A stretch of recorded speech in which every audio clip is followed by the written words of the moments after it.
Simon Weigang there in 20th, followed by Wilson Hughes in 19th, so not particularly great qualifying from those two drivers in the Aston Martin and the McLaren.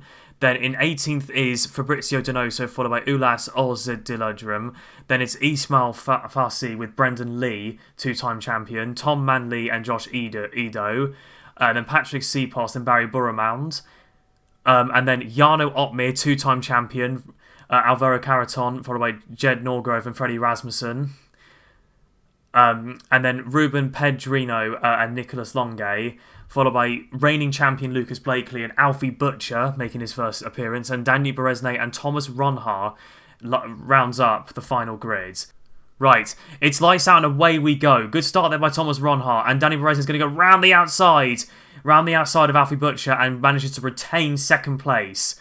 But it's Thomas Ronhaar who leads from Danny Berezne and Alfie Butcher, then Nicholas Longe, then Lucas Blakely, then Jed Norgrove and Alvaro Caraton. Oh, I can see some moves there down the inside. Down the inside there. Oh, but side by side is Lucas Blakely and Nicholas Ronhaar, but Nicholas Ronhaar manages to retain that position. But Thomas Ronhaar, brilliant start, getting himself up into first place there. Oh, there's a lock up there as Jarno Opmeer is going side by side there with Alvaro Caraton there. They're still side by side. Is Jarno going to get the position? Yes, he is. Jarno Opmeer goes up into 7th place. There's a couple of drivers there locking up, but Jarno Opmeer up into 7th place past Alvaro Caraton. Brilliant start there from the two-time world champion. So Jarno, really knows his stuff. And also another two-time world champion is Brendan Lee, winning the first 2 championships when F1 Esports was introduced. So, two very, experienced drivers. But now Jarno's got to focus on catching Jed Norgrove up in 6th place there. But Lucas Blakey looking to go down the inside. Nope, he thinks better of it. He's going to probably try and get DRS, even though DRS is not enabled for a couple laps. He's going to try and get a good run out of here. Is Lucas going to go down the inside? Oh, I think that is Alvaro Caraton. No, it's Ismail Fassi going up the inside of the Alpine. And they all go down, and they're still a bit more locking up from some of the drivers. Then coming up to here on board now with Lucas Blakely. Is he going to go down the inside? No, he thinks better of it. He wasn't quite close enough to go for the move there. So he's got time, he's got patience, but he's also got Jed behind him there. I can see that in the rearview mirror. And following him is Jarno Opmeer. So far, pretty clean so far. There's been a couple of lock-ups, but it's been pretty clean so far. Wonder if we're going to see anyone sending up the inside Daniel Ricciardo style. Doesn't look like it. But they're using all of the track there and being able to get on that curb there, then turning in to get to the apex. But so far, Jarno has gained 2 places from, I think it was like 9th on the grid. Freddie Rasmussen, unfortunately, falling down to P11. That's not particularly great from the Red Bull driver. And Simon Weigang has just got past Fabrizio Donoso there in 19th, and then Wilson Hughes up into 18th. So good job there. A good job from the 2 drivers making progress. Disaster there for Fabrizio Donoso there, but anything can happen in this race. Right, is Jarno going to go down the inside? Not quite. Right, we're on board with Alfie Butcher, who's just set the fastest lap of the race. He's going to get the DRS, and he's going to use his ERS. I think he's going to save it, so he can then use it towards the end. Because if you fall down on ERS, you are basically buggered, and everyone can just go straight past you. But at the moment, he's not close to Danny Berezne, so he does not need to send it up the inside Daniel Ricciardo style.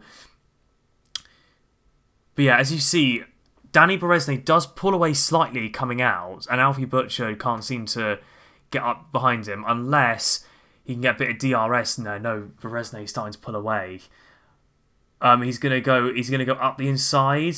No, he thought about it, but I think from that point of view, he just wasn't close enough. He didn't want to do anything stupid by sending up. Yeah, so Fabrizio Donoso and Wilson Hughes went on to the medium compounded tyres, which are not the best tyres, but they're better than the hard tyres. Because as we know, the soft tyres are the better tyres. Right. Coming to the straight here, I see that Danny Berezne is close up to Thomas Ronhaar. Ronhaar's going to go defensive. And going around the outside, is Danny Berezne going to get the lead? Oh! Nicolas Longuet just gets taken out there. I don't know who was involved in that, but Nicolas Longuet is down. He's now got damage to his car because someone had unfortunately taken him out. And he's now under threat from Freddie Rasmussen there in the Red Bull. I'm hoping we can get a replay to see what happens. But the upshot is, Danny Berezne has now taken the lead from Thomas Ronhaar. Brilliant job from the Mercedes driver. But Ronhaar is not going to take this line down. Ronhaar is going to be trying to get past him and try and retain the lead. And at the moment, Alfie Butcher is just looking around for any opportunities. Oh, he's locked up a little bit. That's going to cost him a little bit of time there. But I can see Thomas Ronhaar's now got the DRS, but he's not using any ERS. He's just lifting a little bit because I think he knows he can't get up the inside going into the corner. And also I think that he's sacrificing a little bit of entry speed for exit speed so he can get a very good exit. But I can see that Berezne starting to pull away a little bit. With Ronhaar still lifting a little bit. Because I think Ronhaar is realising that he can get DRS onto the main straight and try and get past Danny Berezne. But will it happen though? So Thomas Ronhaar all over the back of Danny Berezne like a bad rash. And he's going to go back up the inside there of Danny Berezne. So Thomas Ronhaar back into the lead of the F1 Esports Bahrain Grand Prix. And at the moment, Danny Berezne is now under threat from Alfie Butcher there. But he's got the DRS, so he's safe from Alfie Butcher. So he's now going to try his best to get past Thomas Ronhaar.